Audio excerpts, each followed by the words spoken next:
லீலாவதி. பிரகலாதர் அம்மா பேர் என்னது? லீலாவதி. ஓகே. பிரகலாதர் அப்பா பேர் என்னது?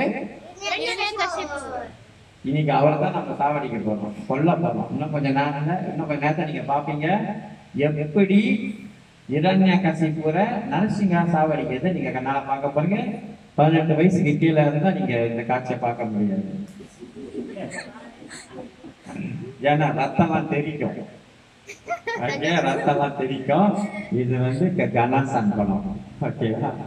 பகவான் கணாசன் அப்பயே செஞ்சுட்டாரு. ஸோ அப்ப வந்து பகவான் மேல ஒரு போராம, விஷ்ணு பகவான் மேல ஒரு போராம. அதாவது யாருக்கு போராமன்னா இரண்யக்ஷா. நல்லா ஞாபகம் வச்சுங்க, இரண்யகசிபு வந்து அண்ணன், இரண்யக்ஷா வந்து தம்பி. இந்த தம்பிக்கு வந்து ரொம்ப பலம். பலம் இருந்தா என்ன செய்வோம்? காமிக்க பார்ப்போம், ஷோ பண்ணுவோம். பணம் இருந்தா என்ன செய்வோம்? துஜோ பண்ண பார்ப்போம். இது நேச்சர். அழகு இருந்தா என்ன செய்வோம்? ஷோ பண்ண பார்ப்போம். இது நேச்சர். அப்ப அவனுக்கு பலம். எவனையாவது அடிக்கணும், என்னைக்கு வெள்ளத்துக்கு யாருமே இல்லையே. இதுல ரெஸ்லிங் மாதிரி முந்தியெல்லாம் வந்து WWF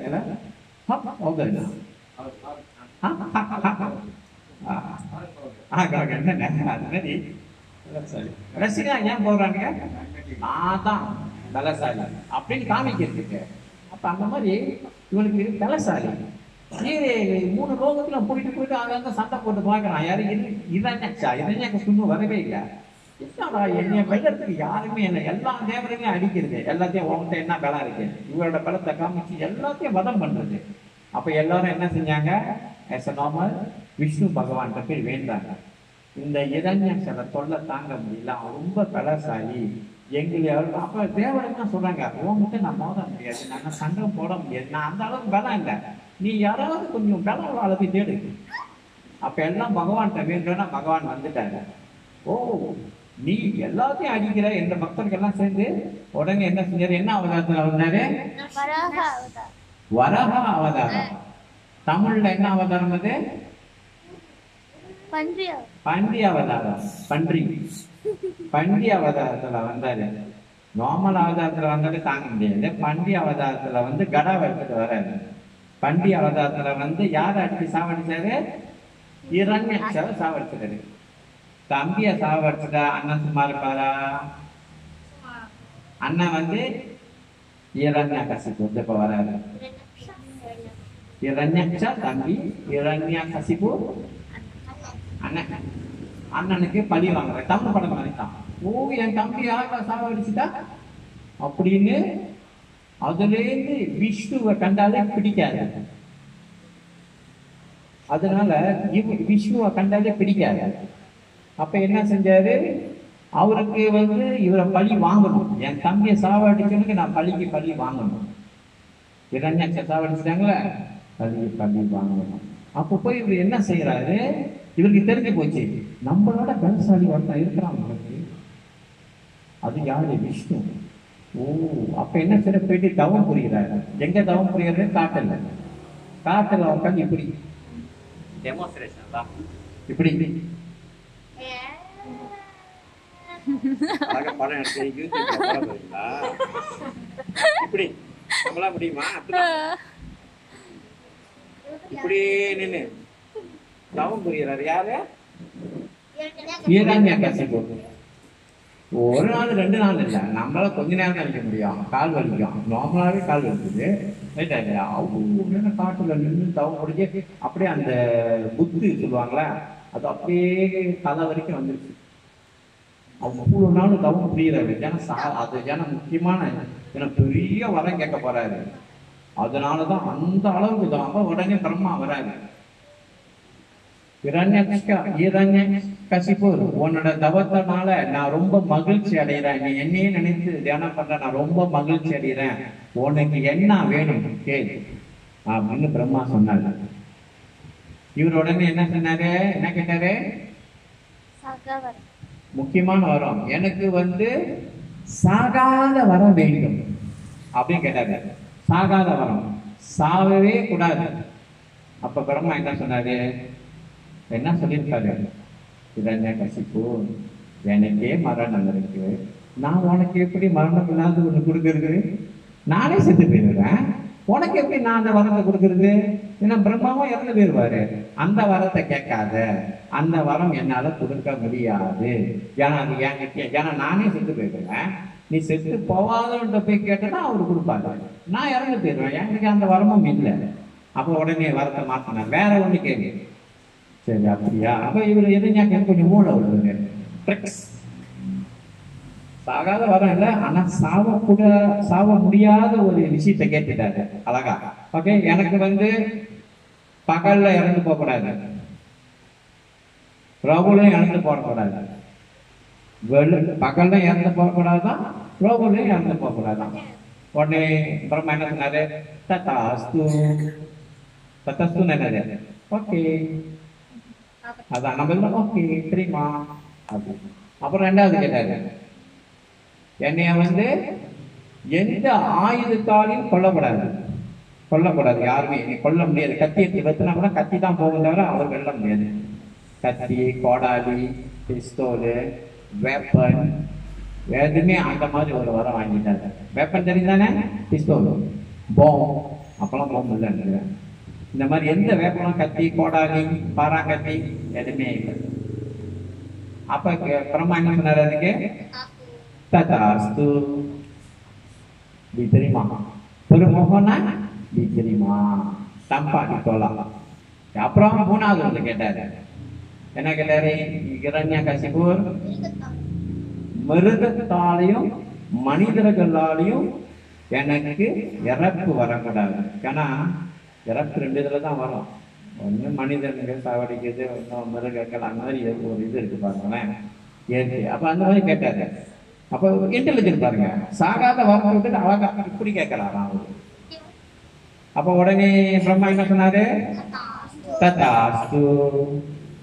ஒரு மோகனா கத்திகா போட்டி தெரியுமா? ஓகே.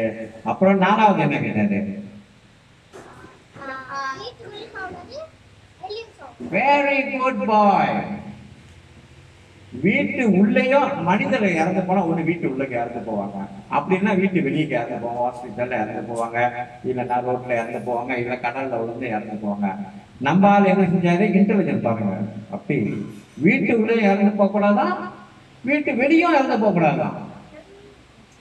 அப்ப உடனே பிரம்மா என்ன சொன்னாரு? ததாஸ்து. பெருமானான் நம்பி தெரியுமா? தாப்பாடி சொல்லலாம்.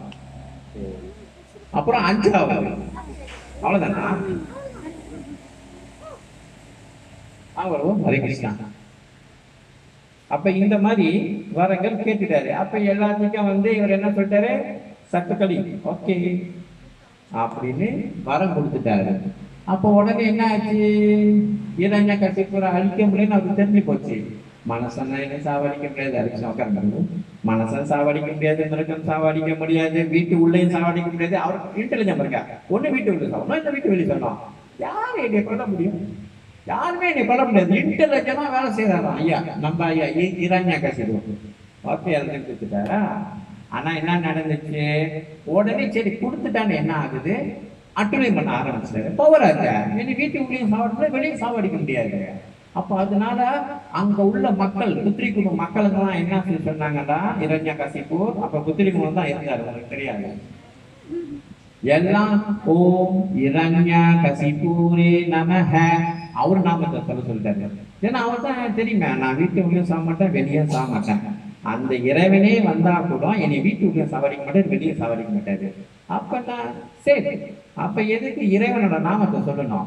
எல்லாம் ஏன் நாமத்தை சொல்லுங்க. யாராவது சொல்லலையோ பஞ்சம் கப்பாலா. அதனால அங்க உள்ள மக்கள்கள்லாம் பயந்துகிட்டு சாமி கும்பிடும் போது ஓ இரண்ய கசிபூரே நமஹ, ஓ இரண்ய கசிபூரே நமஹ. வேற மந்திரம் சொன்னீங்க, பஞ்சம் கப்பாலா. அப்ப அந்த மாதிரி நடக்கிறப்ப இதுல என்ன ஒரு இன்சிடென்ட் நடந்துச்சுன்னா, இவரு போயிட்டு இரண்ய நாட்டுல உட்காந்து டவுன் பண்ணார்ல, ரொம்ப வருடம் 37 வரைக்கும். அவங்க மனைவி அந்த சமயத்துல கொஞ்சம் மாசமா இருந்திருக்கிறாங்க. அப்ப வீட்டுக்காரர் வெளியாயிட்டானே, அந்த அரண்மனையில அவங்க இல்லை. என்ன வீட்டுக்கு இல்லை, அரண்மனையில் இல்லை, அவர் தான் வந்து தவம் பண்ண போயிட்டார் களம் புரியறதுக்கு. அவங்களும் அவங்க மனைவியும் அந்த சமயத்தில் அவர் காட்டுற தவம் வீட்டை விட்டு போயிட்டாங்க. போயிட்டு எங்கே போயிட்டாங்கன்னா முனிவர் ஒரு ஆசிரமத்துக்கு போயிட்டு அங்க டெய்லி ஸ்ரீமத் பாகவதம் கேட்டுருக்காங்க. யாரு? இரண்ய கசிபூரோட மனைவி பேர் என்னது? லீலாவதி. யாரு அவருக்கு உபதேசம் கொடுத்தா? Very good student, Naradamuni. Naradamuni ஓம் நாராயண நாராயண நாராயண. அவர் வந்து டெய்லி பாகவதம் சொல்லி கொடுத்தாரு லீலாவதிக்கு, இரண்ய கசிபூர் மனைவிக்கு. பாகவதம் என்னெல்லாம் போட்டுக்க தெரியுமா? நாராயணன் தான் முதல் கடவுள், எல்லாம் நாராயணன் தான் வழிபடணும். இந்த மாதிரி நிறைய பாகவத்தை கொடுத்து கொடுத்து கொடுத்து கடைசியில உள்ளுக்கு யாரு இருக்கா? வயிற்று உள்ள பிரலாதர். அதுதான் சொல்ற 3 மாதத்திலே பிள்ளைக்கு நம்ம பேசுறது எல்லாம் விளங்கும். 3 மாசத்திலேயே பிள்ளை கர்வம் இருக்கிறப்ப 3 மாசத்திலேயே 3 மாசம் ஆயிட்டானே நீங்க என்னென்ன பேசுறீங்களோ எல்லாமே விளங்கும், அந்த அவன் பிறக்கிற வரைக்கும். அப்ப இந்த மாதிரி உள்ளுக்கு இருந்து பாகவத்தை கேட்டு கேட்டு பிள்ளை வரும்போது எப்படி வர வெளியே? அண்ணா சொல்ல சொல்லுங்க, அண்ணா சொல்ல, அண்ணா சொல்லேனா தெய்வீகமான ஒரு மகன். அப்படி வெளியே வந்தானே எல்லாம் சாஸ்திரத்தை கரைச்சி குடிப்பாரு. அதுக்குதான் ஆரம்பத்திலே இதெல்லாம் வந்து பாகவத்துல வலியுறுத்துக்கு பிள்ளைங்க வந்து மாசமா இருக்கும் போது சினிமா பாட்டை போட்டு கேட்காதீங்க. சினிமா பாட்டு போட்டு கேட்டா என்ன ஆகும்? பூர்ணிமா வெளியே வந்தானே சினிமா பாட்டை போட்டா தான் அவன் சாப்பிடுவான். ஏன்னா அம்மா டெய்லி மாசமா இருக்கிறப்ப சினிமா பாட்டை போட்டுட்டு சாப்பிடுவாங்க. இன்னைக்கு மேசத்துல உட்காந்து டிவியை தட்டி விட்டுக்கிட்டு ஃபேனை தட்டி விட்டுட்டு சாப்பிடுவாங்க. என்ன பாட்டு ஓடும்? சினிமா பாட்டு,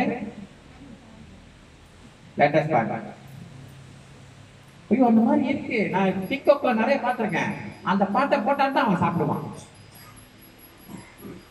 அந்த பாட்டை போட்டா தான் அவன் அழுவ நிப்பாட்டுவான். இருக்குதா இல்லையா? நம்ம பார்த்துருக்கோம். ஏன்னா சின்ன வயசுல இருந்து அந்த மாதிரி பாட்டு. அப்ப அந்த மாதிரி சினிமா பாட்டை என்ன பாட்டு? லேட்டஸ்டா நாக்கு மூக்கு நாக்கு மூக்கு நாக்கு மூக்கு நாக்கு மூக்குன்னா அப்ப வந்து அவன் வெளியே வந்தாங்க. அந்த நாக்கு மூக்கு பாட்டை போட்டா தான் அவன் தூ சாப்பிடுவான். இதுதான் நேச்சர். ஆனா பிரகலாத் வந்து இந்த மாதிரி பாட்டெல்லாம் கேட்கல.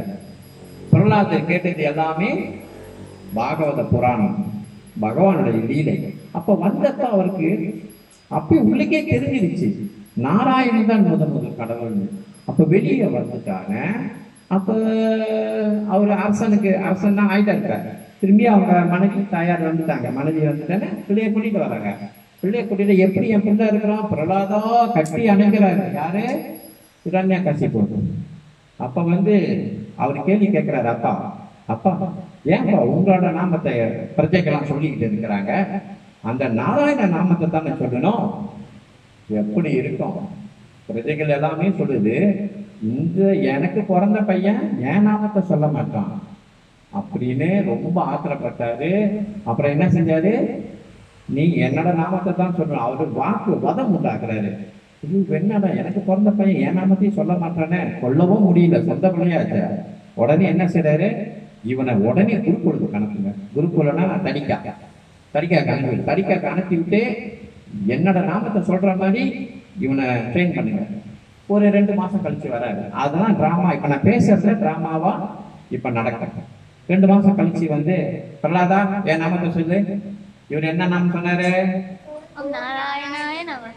ஓம் நாராயண நமக. அப்பா சும்மா இருப்பாரா? நரம்புகள் கழிக்குது, நாடிகள் துடிக்குது. தமிழ் பக்கம் இவ்வளவு அழகா பேசுறாங்க. முடிகள் நிற்கின்றது, அடிக்க தோணுகின்றது. ஆனா முடியல. சொந்த மகனாட்ட திரும்பி 2 மாசம் அனுப்புது. பிரகலாதா என் கோபத்துக்கு நீ ஆளாகாத பிரகலாதா அப்படின்னு திரும்பி 2 மாசம் சென்று வராது. இப்பயாவது நீ ஒழுங்கா என் நாமத்தை சொல்றியா இல்லையா? சொல்லு. என்ன சொன்னாரு? dua kali 5 5 kali 2 2 kali 5 அதே கதை. சோ ரொம்ப ஆத்திரமாயிடுச்சு. அப்புறம் என்ன செஞ்சாரு? யானையை விட்டு மிதிக்க விட்டாரு. யானை சாவடிக்கிற முடிவு எடுத்துட்டாரு. யானை போட்டு மிதிச்சாரு. செத்து போனாரா? நாராயணன். பாம்பை விட்டு கொத்த வச்சாங்க. பாம்பு வந்து கொத்துனுச்சு. அப்புறம் கொஞ்ச நேரம் சேர்ந்து முடிச்சுட்டாரு. அப்பாவுக்கு டென்ஷன் ஆயிட்டாரு. சொந்த மகனே சாவடிக்கிட்டு அது முடியல. பாம்பு டக்குனு அவர் கேட்க யார் உன்னை காப்பாற்றா? நாராயணன் காப்பாத்தினாரப்பா. அப்புறம் மலைக்கு கூட்டிட்டு போனாரு. நம்மளாம் ஜோகிங் கூட்டிட்டு மலைக்கு கூட்டிட்டு மலையிலேயே தள்ளி விட்டாரு. போடா அப்படின்னு ஆளை வச்சு தள்ளி விட்டாரு. செத்து போனாரா? யாரு காப்பாத்தினாரு? மலையிலேருந்து உழுந்தாரு. மலையிலிருந்து உழும்போது எப்படி இருக்கும்? அங்க வந்து என்ன செஞ்சாரு? நாராயணன் வந்து காப்பாத்திட்டாரு. அவர் கை வச்சிட்டாரு. கல்லெல்லாம் அடிப்பிடிக்காம முடிச்சிட்டாரு. முயற்சி கடைசியா என்ன செஞ்சாரு? இதெல்லாம் லாக்கிறாரு. இவனை விஷத்தை வச்சுதான் கொல்லணும். சொந்த அம்மாவை நிலாவரியே விஷத்தை உன் மகனுக்கு கொடுத்து விடு, கொடுத்து அவனை இப்பே கொண்டு விடு. அவங்க முடியாது முடியாதுன்னு சொன்னாங்க. நான் வேணுமா உனக்கு உன் மகன் வேணுமா? அப்ப என்ன செஞ்சாங்க? கணவனோட கட்டளையை மீற முடியாம விஷத்தை சொந்த மகனுக்கு கொடுத்து செத்தாரா? அப்பயும் பொழைச்சுக்கிட்டாரு. விஷம் ஆன்யா மாறிடுச்சு. அப்ப பாருங்க எவ்வளவு பவர்ஃபுல் பாருங்க நரசிங்கா. பகவான் திருநாமத்தை சொன்ன அப்ப இதான் நடந்தது. அப்ப வந்து கடைசியில என்ன செஞ்சாரு? பார்த்தாரு. நீ என்ன சாவு எப்போதும் சாப்பிடுறது சாப்பிட மாட்டேன் நீனு, உன்னை நாராயணனை காப்பா. ஆமாப்பா, இனி நாராயணன் எப்போதும் காப்பாத்துட்டு வருவாரு. எப்போதும் இருப்பாரு. எங்கேயா இருப்பாரா? எங்கேயா இருப்பாரு? இப்ப வருவாருப்பா. நீங்க பார்க்க போறீங்களா? எந்த தூண்ல இருக்கிற எல்லா இடத்துலையும் அவர் வந்து தூண்ல இருப்பாரு. இந்த தூண்ல இருப்பாரா? அந்த தூண்ல இருப்பாரா? இருப்பாருப்பா. இந்த தூண்ல இருப்பாரா? ஒழுங்கா சொல். இருப்பாரப்பா. உடனே இரண்டங்கள் எடுத்து அந்த தூணை உடைக்கிறாரு. அப்புறமா நம்ம யாரு உடைக்க போற தூணை? யாரு உடைக்கிறா? யோகராஜன் உடைப்பாரு பாருங்க. உடனே பகவான் வந்துட்டாரு பாருங்க. பகவான் தூண்லயும் இருப்பாரு. அதுக்கு தான் அந்த பழமொழி வந்தது. பகவான் தூண்லயும் இருப்பாரு, துரும்புலயும் இருப்பாரு. அதுல இருந்து வந்ததுதான் அந்த பழமொழி. எங்கேயும் பகவான் இருப்பாரு. அந்த இதான். அப்ப அவர் வந்து வதம் செஞ்சு வைத்து எப்படி சாவடிச்சாரு பாருங்க. வீட்டு உள்ளேயும் சாவடிக்கல, வீட்டு வெளியும் சாவடிக்கல. அவர் சொன்ன மாதிரி எங்க சாவடிச்சாரு? நடு வீட்டுல. நடு வீடு. வீட்டு உள்ளே சாவடிக்கல, வீட்டு வெளியே சாவடிக்கல. எந்த இடத்துல சாவடிச்சாரு? வாசல். அப்ப வாசல் வந்து வீட்டு உள்ளே வீட்டு வெளியே நடுவில். அவ்வளவு பகவான் உன்னோட இன்டர்வியூ. அப்புறம் என்ன செஞ்சாரு? வேப்பன். எந்த துப்பாக்கியும் பாய்க்கல, எந்த பாட்டாங்கும் பாய்க்கல. அவரு சொன்னது வேப்பன் தானே. நெகத்திலே கிழிச்சு சாவடிச்சாரு. அது வேப்பன் இல்லை. இன்டர்வியூ பாருங்க. அப்புறம் மிருகமும் இல்லை, மனசனும் இல்லை. அவரு கேட்டது எனக்கு மிருகத்தால சாவக்கூடாது, மனசனாலையும் சாவக்கூடாது. இவர் என்ன செய்யுது? இந்த கமலஹாசன் படம் மாதிரி என்னது? மிருகம் பாதி மனிதன் பாதி கலந்து செய்த கல்வி. இதெல்லாம் நம்ம பார்த்து அடிச்சுதான் அந்த சினிமா படம். அப்ப பகவான் வந்து பாதி தலை சிங்கம், பாதி தலை மனிதன். இவ்வளவு இன்டெலிஜென்ட் பகவான். அப்புறம் வேற என்ன? அவ்வளவுதானா?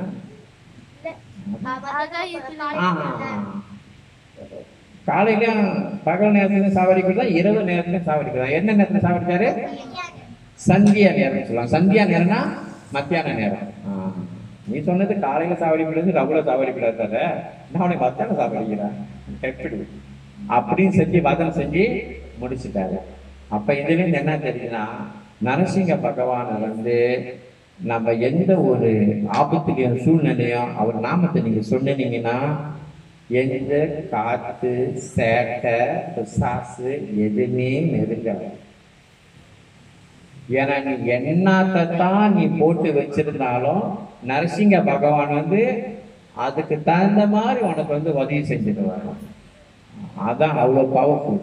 அப்ப டெய்லி நம்ம வந்து நரசிங்க நாமத்தை நம்ம படிப்போம். நாமஸ்தே நரசிங்காய படிச்சோம்ல, டெய்லி நம்ம அதை படிப்போம். அப்ப நம்மளுக்கு எங்கேயாவது ஒரு இருட்டுலயோ ஒரு பயமா இருந்துச்சுன்னு சொன்னா இந்த நாமத்தை நீங்க சொல்லுங்க, உற்சாகம். யாரு 108 தடவை நரசிங்க நாமத்தை சொல்றாங்களோ அவங்களுக்கு வீரம் வரும். உடனே கோலையா இருக்கிறாங்களா, இவன் என்னாலும் கோலையாவே இருக்கிறான், தேவா இருக்கிறான், அவருக்கு இந்த நாமத்தை கொடுங்க. டெய்லி 108 தடவை சொல்லுங்க. விகாரம் ஆயிடுவாரு. அந்த தைரியம் வந்துடும், பவர் வந்துடும், வீரம் வந்துடும். ஏன்னா அவ்வளோ பவர்ஃபுல்லான மந்திரம். ஸோ நரசிங்க பகவான நாமத்தை வந்து நம்ம வந்து உச்சரிக்க வேண்டும். ஸோ அந்த நம்பிக்கையோட நம்ம வந்து நரசிங்க பகவானை இன்னைக்கு யார் யார் அபிஷேகம் பண்ணீங்களோ உங்களுக்கு எல்லாத்துக்கும் இந்த வருடம் பூராவா நரசிங்க பகவான் ப்ரொடெக்ஷன் வில் கிவ் யூ. யார் எனக்கு அபிஷேகம் பண்றாங்க நிச்சயமா வேண்டிங்க பகவான் நரசிங்க உக்கர நரசிங்கா உக்ர நரசிங்கா இருக்காரு. நம்ம டெய்லி வாகனத்துல போறோம், இதெல்லாம் வரும். இதெல்லாம் வந்து உக்ர கர்மான்னு சொல்லுவாங்க, உக்ர கர்மா. ஸோ யார் வந்து பகவானுக்கு இன்னைக்கு அபிஷேகம் பண்ணீங்களோ பகவான் வந்து பெரிய பெரிய அகால மரணத்திலிருந்து காவந்து பண்ணுவாரு. எப்போதும் ஒரு ஆபத்து வரப்ப டக்குன்னு நரசிங்கா கூப்பிடுங்க. யாருக்கா பேய் முடிச்சிருச்சா, இந்த பெரிய விரல் இருக்குல்ல, பெரிய விரல், இந்த பெரிய விரல் ரெண்டையும் பிடிச்சிக்கிட்டு இந்த நரசிங்க நாமத்தை சொல்லுங்க. அதுக்கு நீங்க உடனே தேடி போய் எங்கடா நான் உழைத்திரியா வரணும் போயிடாதீங்க. ஓகே, இது வந்து நம்மளுக்கு கற்றுக் கொடுத்து 2 பெரிய விரல், ஏன்னா ஏதாவது ஏறினா அந்த பெரிய விரல் தான் ஏறுமா, அதெல்லாம் அந்த 2 பெரிய விரல் அமுத்திக்கிட்டு இந்த பகவான் நரசிங்க நாமத்தை சொல்லுங்க. நிச்சயமா எங்கேயாவது ஒரு இடத்துல மாட்டிக்கிட்டீங்கன்னா வழியே தெரியல. அதான் நான் ஏற்கனவே ஒரு கதை சொல்லியிருக்கேன். நான் சன்னியாசியை கூட்டிட்டு போனேன் அலோஸ்தாருக்கு. கூட்டிட்டு போகும்போது அவருக்கும் பாதத்துல எனக்கும் தெரியல, அந்த சென்டருக்கு போறதுக்கு எனக்கும் தெரியல. மகாராஜ் விஜேந்திரநந்த மகாராஜ், மலேசியா மகாராஜ் ஸ்டாப் காடி நிப்பாட்ட சொன்னாங்க. அதை நானும் தேடி கண்டுபிடிக்கல, இவரும் கண்டுபிடிக்கல. உடனே நரசிங்க பாட்டு பண்ணாரு, ஃபுல்லா பாட்டி முடிச்சாரு. காடிய அப்படின்னு பாட்டு எங்கே நடக்கிறது. நானும் பத்தாம இருக்கேன். நான் நினைச்சுக்கிட்டேன், மனசுல நினைச்சுக்கிட்டேன், பாட்டு படிச்சு கண்டுபிடிச்சிருவாரா, அவ்வளோ நேரம் தேர்னா நம்மளே கண்டுபிடிச்சிருல. ஆனா சந்தேகத்தை பாருங்க, நீங்க நான் ஸ்டூடெண்ட் தானே, சந்தேகம் அவ்வளோ. நான் அவ்வளோ நேரம் கண்டுபிடிக்கல ஒரு பாடிட்டான கண்டுபிடிச்சார சன்னியாசி பக்கத்துலேயே எனக்கு இருக்குது. அதே மாதிரி நரசிங்கா தான், அதே மாதிரி அவருக்கு மாலை போட போறேன், அதே மாதிரி ரோஜா பூ மாலை. அப்ப பாடிட்டாரு, பாடிட்டு கோ ஸ்ட்ரைட் டர்ன் ரைட், 2 வார்த்தை சொன்னாரு. கோ ஸ்ட்ரைட் டர்ன் ரைட் வந்துருச்சு சென்டர். விஜேந்திரநந்த மகாராஜ் இன்னும் எனக்கு ஞாபகம் இருக்கு. நரசிங்க பாட்டை படிச்சு முடிக்க நேரா போ, அவர் இங்கிலீஷ் தான் பேசுறாரு. கோ ஸ்ட்ரைட் டர்ன் ரைட் பாக்குறேன் நிக்கிறாரு பாலகாரம். பாருங்க அவ்வளவு நேரம் தேடணும், ஒரு 10-15 நிமிஷம் தேடி தேடி தேடி கிடைக்கிறாரு. அப்ப நம்ம ஒரு வழி தெரியாத ஒரு இடத்துல கூட நாமத்தை சொன்னோமா உடனே பகவான் அங்க வந்து நம்மளுக்கு உதவி செய்வாரு. அவ்வளவு பவர்ஃபுல் நரசிங்கா. ஸோ இன்னைக்கு யார் யார் வந்தீங்கோ உங்களுக்கு எல்லாத்துக்கும் நரசிங்க தாய்க்கு கிடைக்கும் அவர் கையிலே. அதை கட்டிக்கங்க அடுத்த வருஷம் வரைக்கும். ஓகே, அப்புறமா அந்த மெயின் ஆளுக்கு காப்போம், நம்ம அகல் விளக்கு காப்போம் இன்னைக்கு. அப்புறமா அகல் விளக்கு எல்லாரும் நரசிங்க பகவான்கிட்ட காமிங்க, ரொம்ப முக்கியம். எல்லாம் அந்த பிரார்த்தனையை வேண்டிட்டீங்க. அவர் முடிஞ்ச பிறகு அவருக்கு யார் யாருக்கு தாய்க்கு வேணுமோ எல்லாத்தையும் கட்டி கொடுத்துருவாங்க. ஓகே, ஆல்டர் ஆண்ட அப்புறமா. ஸோ முடிஞ்சா டிராமா ரெடியா? ஏதாவது கேள்விகள் இருக்கா? ஓகே, கேள்விகள். இப்ப பரிசு யார் கட்டி செல்ல போகின்றார்? பதில் சொன்னவங்களுக்கு பரிசு கிடையாது. கையை தூக்கி